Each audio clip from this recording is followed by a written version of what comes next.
Friends, स्वागत है आपका फ्री ऑनलाइन कोचिंग सेंटर में। देखिए, आज जैसा कि आप लोग देख रहे होंगे, आज हम लोग पढ़ने वाले हैं पृथ्वीराज चौहान के बारे में। ठीक है, और देखिए यहाँ पे मैंने कुछ पॉइंट्स लिख दिए हैं और मैं अब इसका वर्णन करूंगी। ठीक है, तो ये एग्जाम के लिए इम्पॉर्टेंट है। एग्जाम के लिए तो एग्जाम में तो एक दो क्वेश्चन पूछा ही जाता है, बेसिकली इनकी युद्ध के बारे में पूछा जाता है। ठीक है, बाकी मैं पृथ्वीराज चौहान के बारे में आज बातें बताने वाली हूँ आपको। तो देखिए, सबसे पहले तो हम लोग ये जानते हैं कि जैसा कि आप लोग भी जानते होंगे कि उत्तर भारत का इतिहास जो है, वो राजपूतों का जो इतिहास है उत्तर भारत में, वो काफी गौरवशाली रहा है। क्योंकि उनके जो युद्ध है वो हमें अनेक सोर्सेस उपलब्ध है जिससे हम लोग उत्तर भारत के राजपूतों का इतिहास जानते हैं। और अनेक राजपूत जैसे चंदेल हो गए, परमार हो गए, गढ़वाल हो गए, ये पृथ्वीराज चौहान जो चहमान वंश के थे, तो इस तरीके से पाल हो गए। ठीक है, तो इस तरीके से देखेंगे आप कि जो राजपूतों का इतिहास है वो काफी विस्तृत रूप में हमें मिलता है, काफी गौरवशाली इतिहास के प्रमाण मिलते हैं।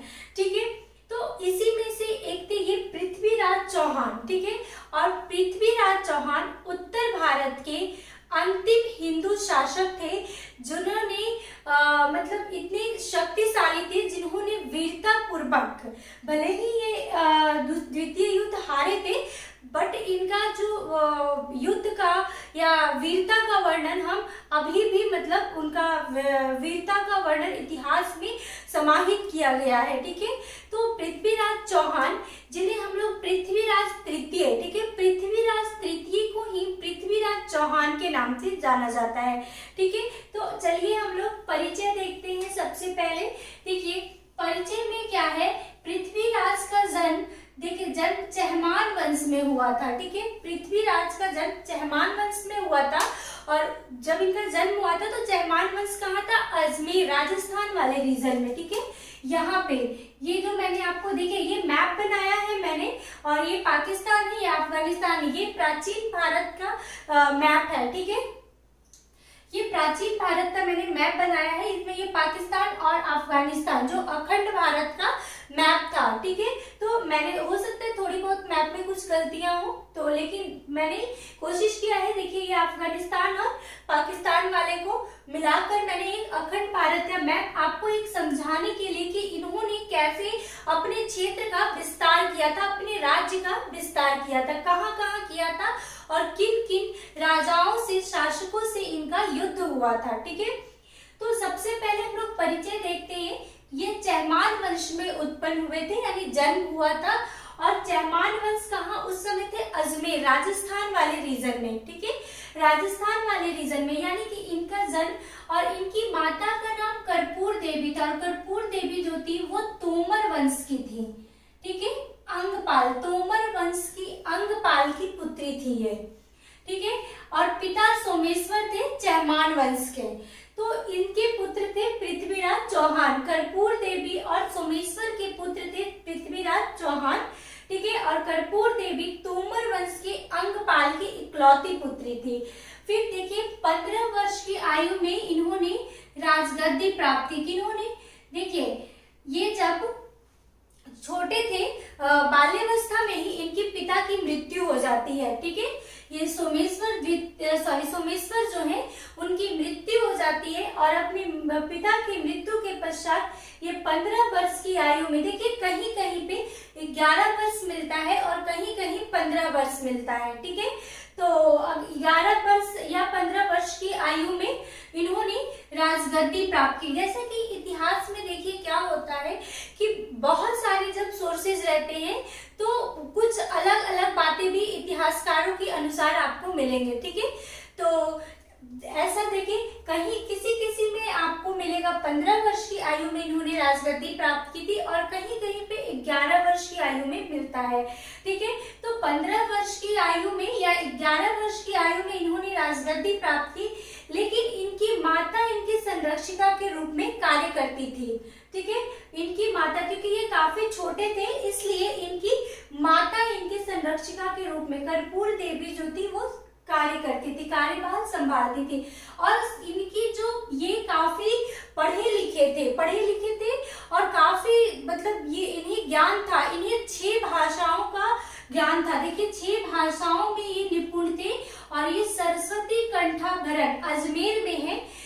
इसी सरस्वती कंठाभरण को तोड़कर ही यहाँ पे कुतुबुद्दीन ऐबक ने 2.5 दिन का झोपड़ा बनाया था। ठीक है, 2.5 दिन का झोपड़ा। तो ये सरस्वती कंठाभरण इसी को तोड़कर कुतुबुद्दीन ऐबक ने 2.5 दिन का झोपड़ा बनाया था और यही सरस्वती कंठाभरण से ही इन्होंने शिक्षा दीक्षा ग्रहण की थी। 6 भाषाओं में ये निपुण थे। ठीक है, अब देखिए स्रोत, इनके जानने के क्या क्या स्रोत है। तो देखिए पृथ्वीराज रासो, ठीक है, ये सबसे महत्वपूर्ण है जो चंद्र बरदाई ने लिखी थी और चंद्र बरदाई इनके बाल्यावस्था के मित्र थे। ठीक है, चंद्र बरदाई इनके बाल्यावस्था के मित्र थे। फिर आते पृथ्वीराज विजय जयानक, ठीक है, और हमीर महाकाव्य नयचंद सूरी। अब देखिए ये 3 इनके जानने के, इनके इतिहास को जानने के स्रोत है।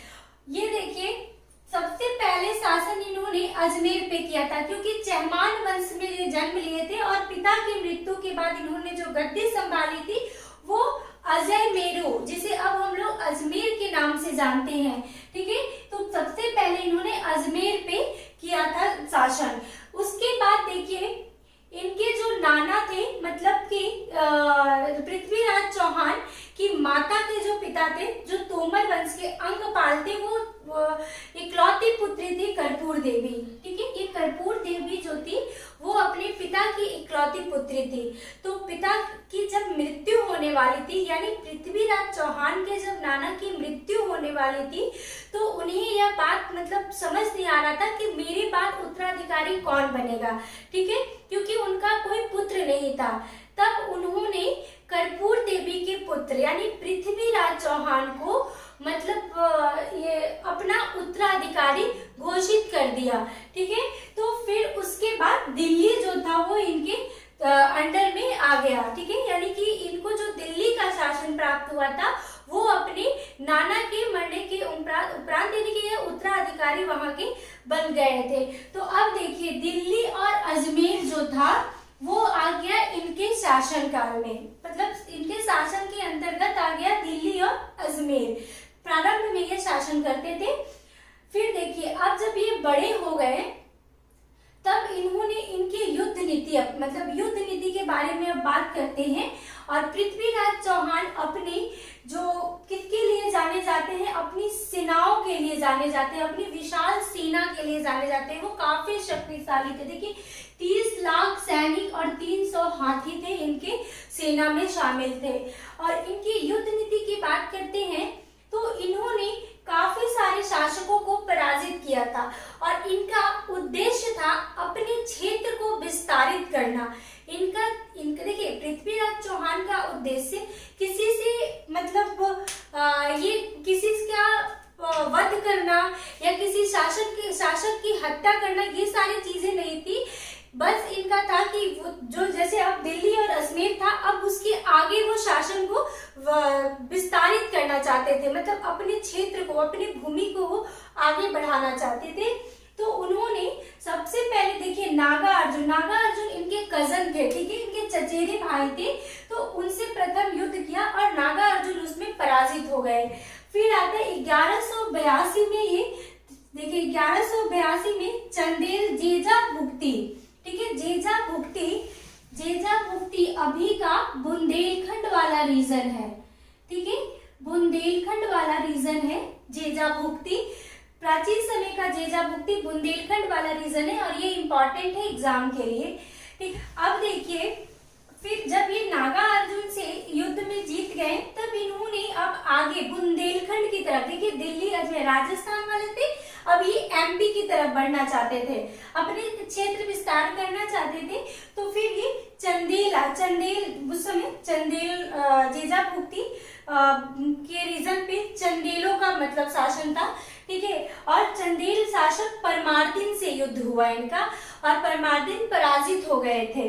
ठीक है, उसके बाद फिर जब ये बुंदेलखंड यानी एमपी पे जब इन्होंने कर लिया क्षेत्र विस्तार, तो फिर ये एमपी के बाद कहाँ गुजरात पे है। देखिए अजमेर में पहला शासन, फिर ये दिल्ली आए, ठीक है, दिल्ली आए, फिर जब दिल्ली आए तब फिर ये क्या किए, जेजाभुक्ति, यहाँ गए ये एमपी गए, एमपी से फिर ये गुजरात आए, ठीक है। तो गुजरात में उस समय चालुक्य, गुजरात के जो चालुक्य थे उसके शासक भीम प्रथम से इनका युद्ध हुआ और भीम प्रथम हार गया, इनसे पराजित हो गया।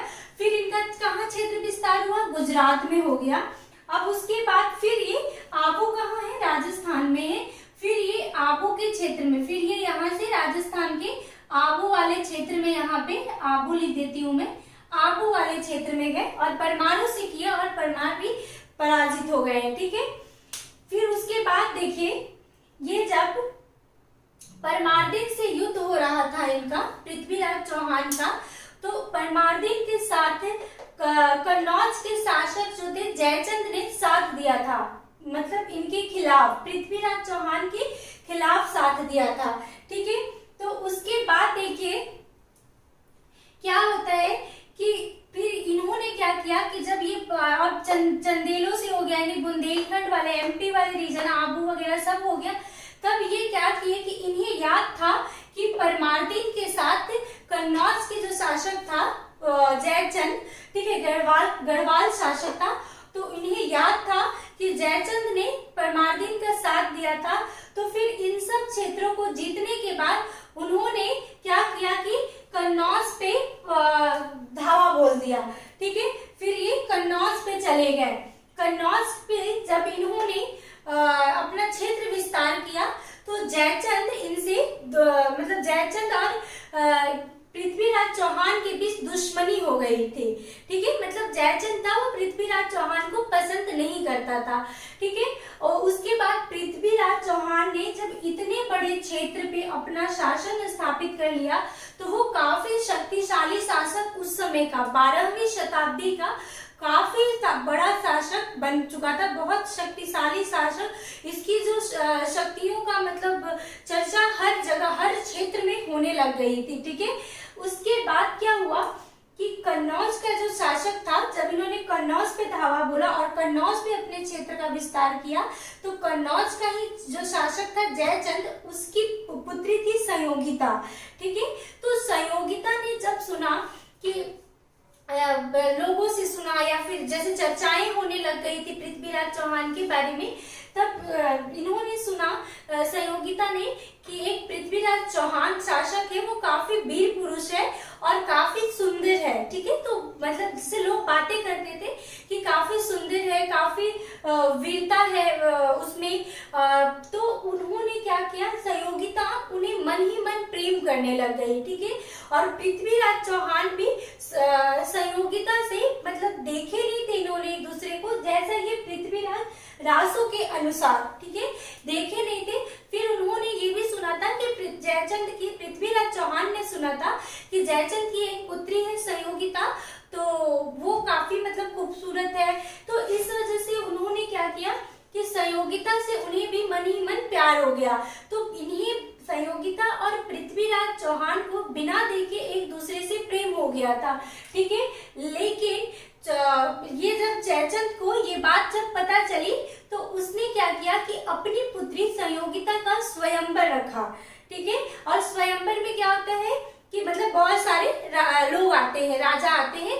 तो उस समय स्वयंवर में जो जयचंद था अपनी पुत्री का स्वयंवर का आयोजन किया और उस स्वयंवर में उस समय के जितने भी शासक थे सभी राज्य के शासक को बुलाया, सिर्फ पृथ्वीराज चौहान को नहीं बुलाया, क्योंकि वह जयचंद पृथ्वीराज चौहान को नीचा दिखाना चाहते थे, ठीक है। तो जब वह पृथ्वीराज चौहान को बुलाया भी नहीं और उसकी एक मूर्ति बनवाकर, एक पुतला बनवाकर द्वारपाल की जगह पे रख दिया, जहाँ पे स्वयंवर रचा जा रहा था वहीं पे द्वारपाल की जगह पे पृथ्वीराज चौहान को रख दिया। तो जब पृथ्वीराज चौहान को ये बात पता चली कि संयोगिता का स्वयंवर है और उसे बुलाया नहीं गया है, तो उसे यह बात काफी मतलब बुरा लगा। तो जब संयोगिता के, फिर वो आया संयोगिता के पास और दोनों की आपसी सहमति से संयोगिता को भगाकर लेके विवाह कर लिया, ठीक है, वो भगा कर लेके चले गए पृथ्वीराज चौहान। तो संयोगिता की सहमति से, दोनों सहमति से ही भाग गए। उस समय से जयचंद जो था वो काफी मतलब बड़ा दुश्मन पृथ्वीराज चौहान को अपना मानने लग गया था, बहुत ज्यादा नफरत करने लग गया था, क्योंकि उसकी पुत्री को वो भगा कर ले गए थे, ठीक है। तो उसके बाद क्या हुआ कि अब जयचंद तो युद्ध का मौका ढूंढ रहा था, लेकिन उस समय पृथ्वीराज चौहान इतना वीर पुरुष था, इतना शक्तिशाली था कि उससे अकेले कोई शासक या राजा युद्ध नहीं करना चाहता था, ठीक है।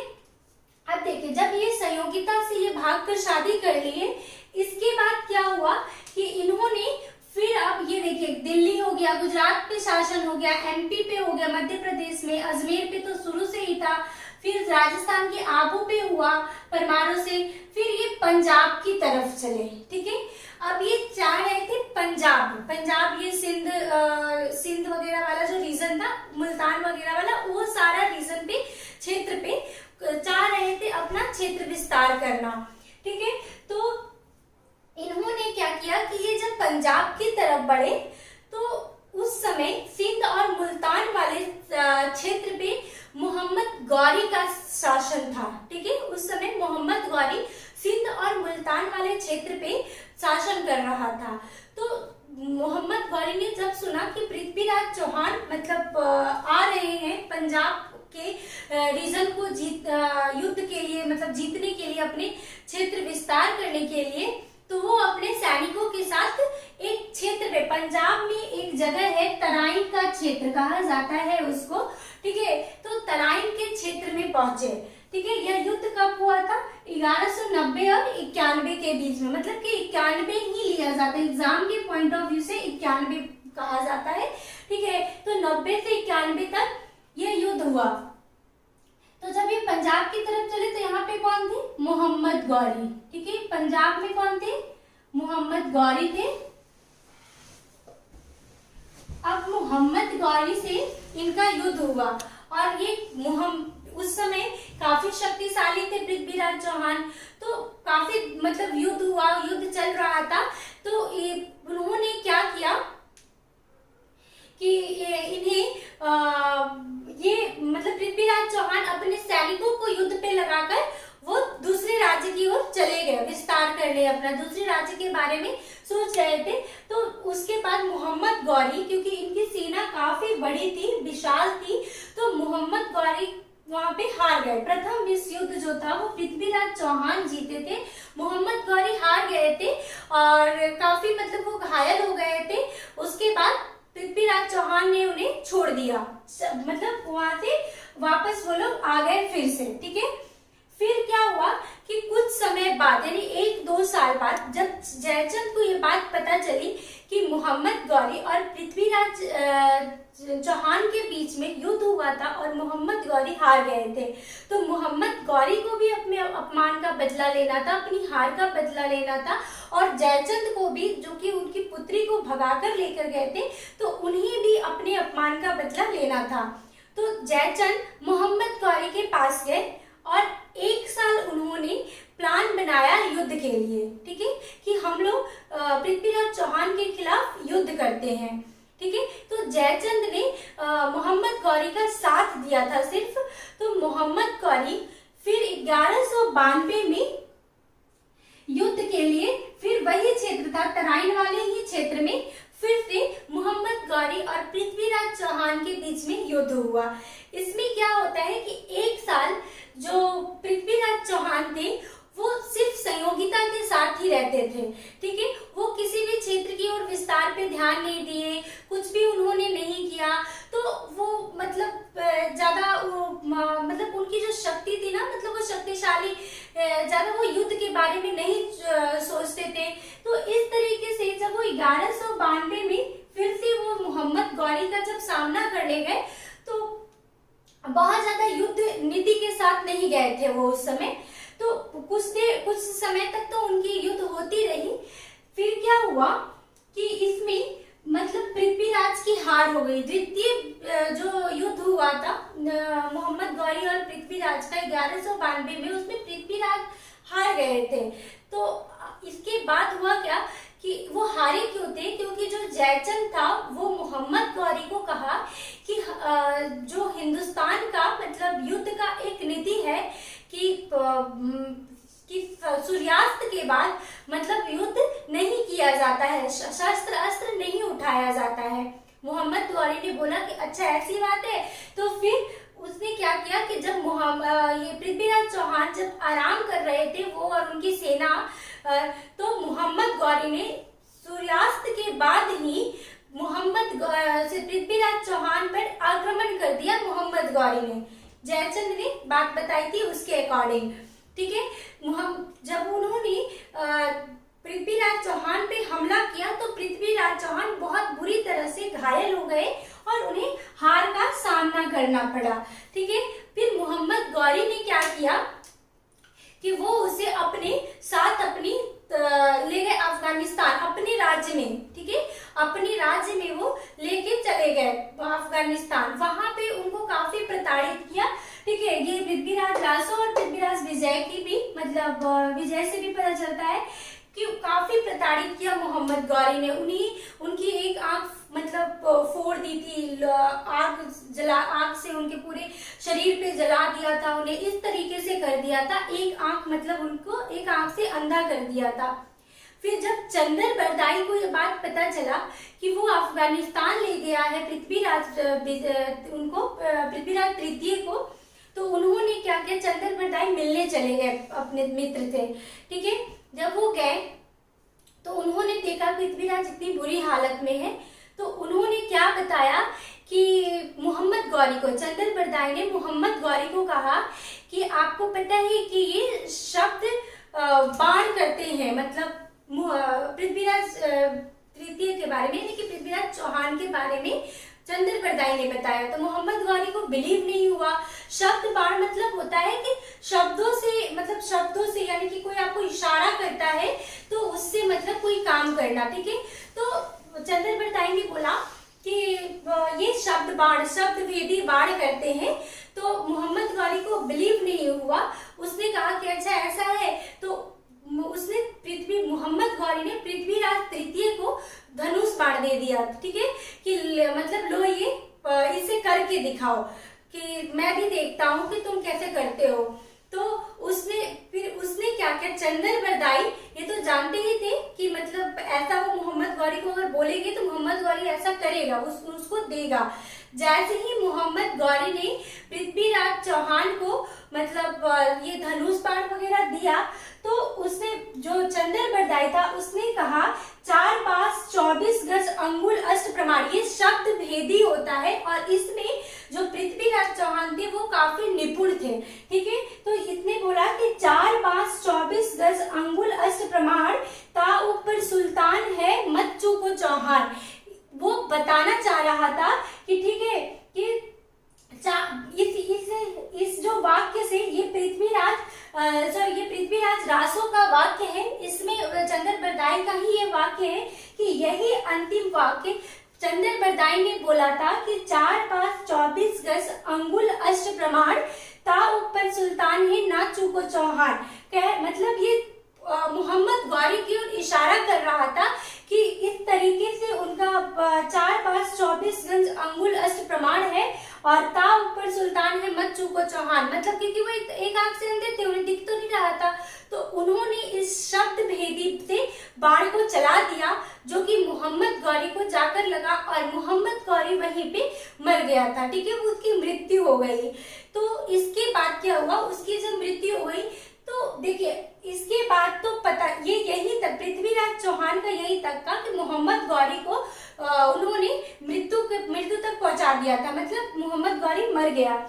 उसके बाद कुछ इतिहासकार का ये मानना है कि वो वापस फिर दिल्ली आ गए थे और कुछ इतिहासकार ये मानते हैं कि उन्होंने और चंदर बरदाई दोनों ने ही मतलब मोहम्मद गौरी को मारने के बाद खुद ही आत्महत्या कर ली थी, ठीक है। तो कुछ इनके मृत्यु में इतिहासकारों के विभिन्न मत मिलते हैं। कुछ इतिहासकार कहते हैं कि इन्होंने आत्महत्या की थी और कुछ इतिहासकार कहते हैं कि ये वापस दिल्ली आकर फिर शासन करने लग गए थे, ठीक है। तो इस तरीके से आपने देखा कि पृथ्वीराज चौहान कितना पावरफुल, कितना शक्तिशाली शासक था और कितने बड़े क्षेत्र पे उसका शासन का क्षेत्र विस्तार था, बोल सकते हैं। ठीक है, इस तरीके से आप देख सकते हैं, ये मैंने पृथ्वीराज चौहान के बारे में बताया, जो कि उत्तर भारत के अंतिम हिंदू प्रतापी शासक थे।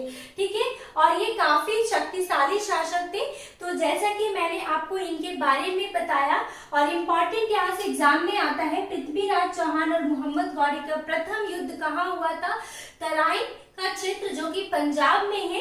1990 से 91 मैंने यहाँ लिखा है, लेकिन एग्जाम के पॉइंट ऑफ व्यू से 91 है। और उसके बाद अगले साल 92 में द्वितीय युद्ध हुआ था, वो भी तराइन के क्षेत्र में ही हुआ था। ठीक है, तो ये हमारा आज का टॉपिक था पृथ्वीराज चौहान के बारे में। तो आई होप आप लोगों को अच्छा लगा होगा। तो अगर आपको ये पसंद आएगा तो आप मेरे वीडियो को लाइक, शेयर और चैनल को सब्सक्राइब जरूर कीजिएगा। Thank you.